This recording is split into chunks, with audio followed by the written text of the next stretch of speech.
conosco. Ele está no meio de nós. Proclamação do Evangelho de Jesus Cristo segundo João. Glória a vós, Senhor. Naquele tempo, disse Jesus aos fariseus: Eu sou a luz do mundo. Quem me segue não andará nas trevas, mas terá a luz da vida. Então os fariseus disseram: O teu testemunho não vale, porque estás dando testemunho de ti mesmo. Jesus respondeu: Ainda que eu dê testemunho de mim mesmo, o meu testemunho é válido, porque sei de onde venho e para onde vou. Mas vós não sabeis de onde veio, nem para onde vou. Vós julgais segundo a carne. Eu não julgo ninguém.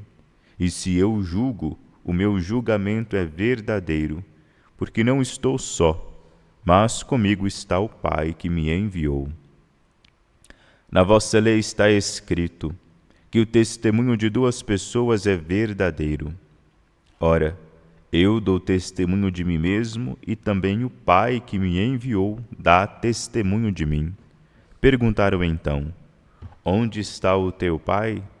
Jesus respondeu: Vós não conheceis nem a mim, nem o meu Pai. Se me conhecesseis, conheceríeis também o meu Pai.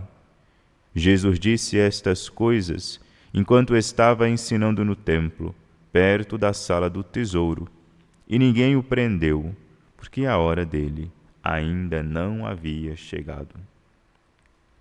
Palavra da salvação. Glória a vós, Senhor. Meus caros irmãos e irmãs, Nosso Senhor aqui proclamando no Evangelho que Ele é a luz da vida, desmonta, não é? Mais uma vez, uma das instituições judaicas. O que parece, ele estava nessa ocasião em que o pessoal ia lá em Jerusalém, lá portando tochas, enfim, uma celebração que tinha a luz como símbolo, como sinal, como ponto de referência para aquela festa, se não me engano, a festa das tendas. E Jesus chega nessa mesma ocasião e diz que Ele é a luz do mundo. Ele é a luz verdadeira, Ele é a luz importante, aquilo que importa. Dizendo isso, ele se coloca como aquele que clareia e dá cor, forma, distinção para aquilo que os nossos olhos podem ver, para aquilo que os nossos olhos podem alcançar. É como se ele fosse aquele que nos favorecesse enxergar a verdade. E isso procede, evidentemente.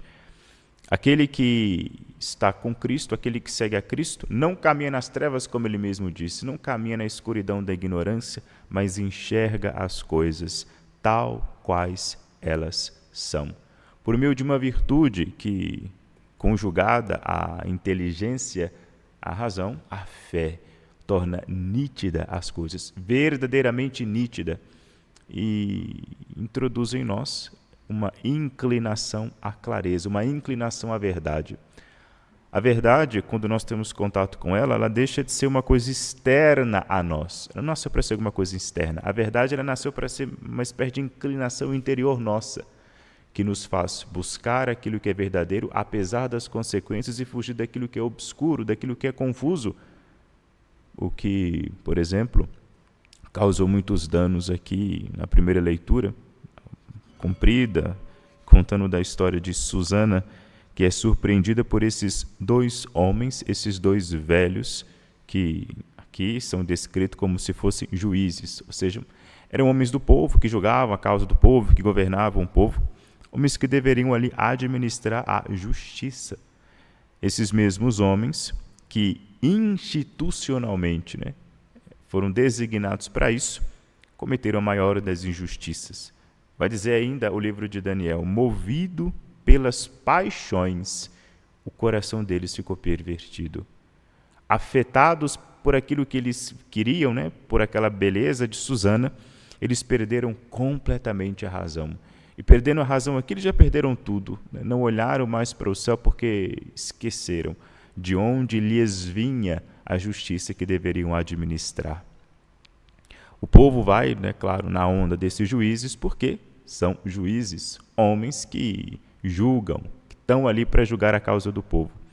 E acontece que esses juízes obscurecidos, não é? Queriam, movidos evidentemente pela influência de Satanás, queriam surpreender, não é? Queriam pegar, colocar a Susana na prisão porque ela não lhes satisfez as vontades. É uma acusação grave, mas não deixa de ser verdadeira, porque nós, sobretudo hoje em dia, a gente acha que a pessoa, pela função que ela ocupa, ela vira uma espécie de robô, né? Se uma pessoa é professor, ele é inerrante, não erra nunca. Se uma pessoa é médica, é inerrante, não erra nunca. Se a pessoa é policial, é inerrante, não erra nunca. Se a pessoa é padre, é inerrante, não erra nunca. Porque é muito fácil a gente lidar, é muito confortável a gente lidar com o mundo dessa maneira. Porque aí tira das nossas costas a responsabilidade. Por que o pessoal aqui não levantou nenhum questionamento contra a sentença dos juízes, apesar das objeções feitas pela acusada? Porque daria muito trabalho para o povo reconhecer que no meio dele haviam juízes que eram injustos. Tiraria a responsabilização deles. Nós vendemos a nossa liberdade, a nossa humanidade a preço muito baixo. A gente desfaz das nossas próprias capacidades porque é mais confortável.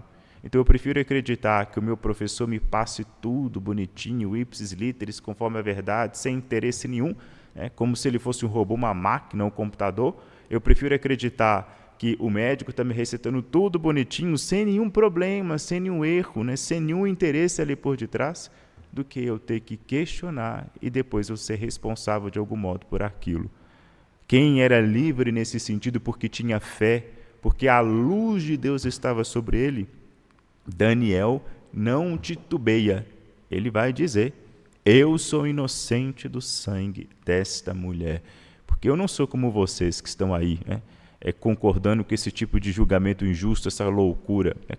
Onde é que está a prova de que ela é de fato uma adúltera?